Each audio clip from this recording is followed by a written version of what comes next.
Listen very closely, because what I'm about to tell you is happening right now. In exactly 48 hours, the global silver market as we know it will fundamentally transform. While most people are focused on New Year's celebrations, champagne toasts, and countdown parties, something monumental is about to reshape the entire precious metals landscape. On January 1st, 2026, 2 days from now, China implements export restrictions that will effectively lock up 60 to 70% of the world's refined silver supply. Let me repeat that, because this is not hyperbole, this is not speculation, this is documented policy from the Chinese Ministry of Commerce enacted in late October. In 48 hours, the second largest silver mining nation on Earth will require government licenses for all silver exports. And these aren't licenses that any company can simply apply for and receive. These are licenses restricted to large, state-approved firms with annual production capacity of at least 80 metric tons and credit lines of $30 million. Think about what that means. Hundreds of small and mid-sized exporters who have served as key suppliers to global industrial users and refineries for decades will be shut out completely, overnight, in 2 days. And the market already knows it's coming. The price says everything you need to know. Silver hit an all-time record of $81 per ounce on Monday, December 29th, 2025. $81. A metal that started this year trading just above $29 per ounce has surged over 158%, one of its best annual performances since 1979. But here's what makes the last 48 hours absolutely critical. After hitting that record high, silver crashed by over 11% in a single day, the biggest one-day decline since September 2020. On Tuesday, it bounced back toward $75. Right now, as I'm speaking to you on December 30th, silver is trading around $73 to $75 per ounce, dancing in this massive volatility that screams one thing: uncertainty about what happens when the clock strikes midnight on December 31st. This volatility isn't random market noise. This is the entire global financial system trying to price in something it has never experienced before: the complete restructuring of physical silver supply chains in real time. The perfect storm has been building for years. To understand why these next 48 hours matter so profoundly, you need to understand what's been building beneath the surface. The global silver market has run a structural deficit for 5 consecutive years, 5 straight years where the world consumed more silver than it produced.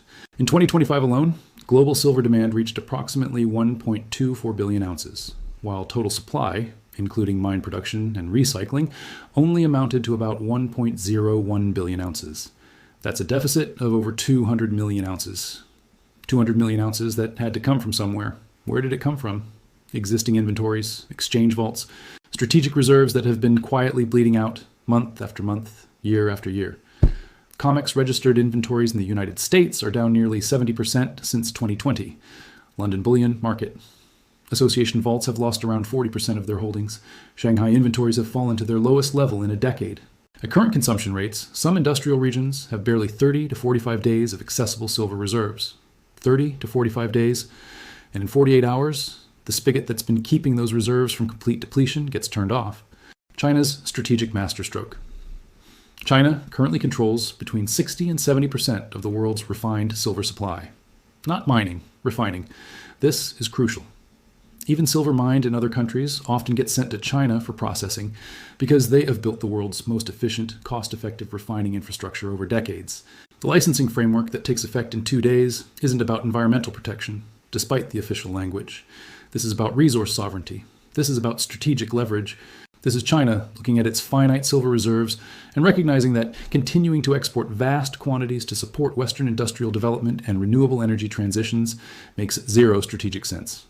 In October 2025, China recorded record exports of over 660 metric tons of silver, much of it front-running the export restrictions, as Chinese exporters rushed to deliver goods to the United States and Europe before the licensing regime kicked in. Those export volumes helped temporarily alleviate bottlenecks in Western financial centers like London and New York, but exacerbated the shortage at home. In 2 days, that flow stops. Not slows, stops. Or more precisely, it becomes subject to the whims of Beijing bureaucrats deciding who gets licenses and who doesn't, who gets export quotas and who doesn't. The industrial demand bomb. Here's what makes this crisis exponentially worse than a simple supply squeeze. Industrial silver demand is exploding at precisely the moment supply is being choked off. Demand for silver in solar panels grew by 64% last year, passing jewelry as the single biggest source of demand. Think about that trajectory. In 2014, the solar industry accounted for only around 5% of global silver demand. A decade later, that percentage nearly tripled. And solar is only 9% of global electricity production and approximately 2% of total energy production today. What happens when solar scales to 15%, 20%, 30% of global energy production? The silver requirements become astronomical. And it's not just solar. Electric vehicles, data centers powering artificial intelligence infrastructure, military electronics for ongoing conflicts in Ukraine and the Middle East, semiconductors, consumer electronics, all of these applications require silver. All of these sectors are growing, not shrinking. Even Elon Musk, CEO of Tesla, raised the alarm, responding to news of China's restrictions by saying, "This is not good. Silver is needed in many industrial processes." When the man building the world, the largest electric vehicle company and massive solar installations, publicly worries about silver availability, that should tell you something about the severity of this situation. The impossible math. Let's do some simple arithmetic that should terrify anyone paying attention. The global silver market is already running a deficit of approximately 149 million ounces per year. That's under current conditions, with Chinese silver still flowing freely. If China reduces exports by 50%, global deficits could exceed 5,000 metric tons annually. That's over 160 million ounces on top of the existing deficit. We're talking about a combined shortage of over 300 million ounces per year. There is no quick fix for this. Mexico and Peru are the other major silver producers. But their combined output cannot possibly fill the gap left by restricted Chinese exports and refining capacity. Building new refining infrastructure takes years and hundreds of millions of dollars in capital investment. Ramping up mine production faces geological constraints, permitting nightmares and lead times measured in years, not months. In 48 hours, we enter a new reality where the math simply doesn't work, where global industrial demand fundamentally exceeds available supply with no realistic path to equilibrium. The derivative time bomb. Here's what Wall Street doesn't want you to think about: the paper silver market. For decades, the silver price has been set primarily through futures contracts and derivatives, paper promises to deliver silver. The COMEX in New York and the London bullion market have been the primary price discovery mechanisms. But these mechanisms were built on an assumption that physical metal would always be available to settle contracts if delivery was demanded. That assumption is about to be stress tested like never before. Physical silver is now trading in Shanghai above $80 per ounce, while COMEX futures have been significantly lower, at times showing premiums of $8 to $10 for physical metal over paper contracts. This premium, this gap between real silver you can hold in your hand and paper promises, is backwardation. And backwardation at this scale is a screaming alarm that the paper market has lost connection to physical reality. When China's export restrictions kick in on January 1st, this disconnection could become catastrophic. Imagine you're a bullion bank that sold 100 million ounces of silver futures contracts as hedges or speculative positions. You never actually had that silver. You assumed you could buy it on the physical market if you ever needed to deliver. But now physical silver is scarce, expensive, and getting scarcer by the day. What happens when your counterparties start demanding delivery? Margin calls, forced liquidations, default cascades. The entire synthetic silver market could unravel if enough players realize there's not enough physical metal backing all those paper contracts. The countdown begins. 48 hours from now, we cross the threshold. On January 1st, 2026, the new licensing regime takes effect. Chinese exporters who don't meet the stringent requirements will be locked out of international markets. The free flow of refined silver from China to the rest of the world ends. What happens then? Nobody knows for certain, but we can make educated predictions based on what we've seen building. Scenario 1. The price gap widens. Physical silver in Asia continues trading at massive premiums to Western paper prices. The arbitrage that is supposed to connect these markets remains broken because there's no physical metal available to exploit the price difference. In this scenario, COMEX and LBMA become increasingly irrelevant as price-setting mechanisms. The world realizes Western silver prices were always artificial, paper prices disconnected from physical scarcity. Industrial buyers who need actual metal increasingly source from Asian markets at whatever price necessary. Scenario 2. The paper market catches up. COMEX and LBMA silver prices gap higher violently in early January to reflect the new physical reality. In this scenario, we could see $10 to $20 moves in days or even hours as the entire derivatives complex reprices. This triggers massive volatility, margin calls across the futures market, and potentially forces some leveraged players into bankruptcy. But at least price discovery returns to something resembling market clearing levels. Scenario 3. The supply chain breaks. This is the nightmare scenario. Chinese export restrictions prove even more severe than anticipated. Physical delivery failures start occurring in Western markets. Industrial consumers face actual shortages. not just high prices, but inability to source silver at any price. Solar panel production slows. EV manufacturing faces input constraints. Electronics companies scramble for substitutes that don't exist at scale. More likely, we get some combination of all three scenarios playing out across different timeframes and different market segments. The bigger picture.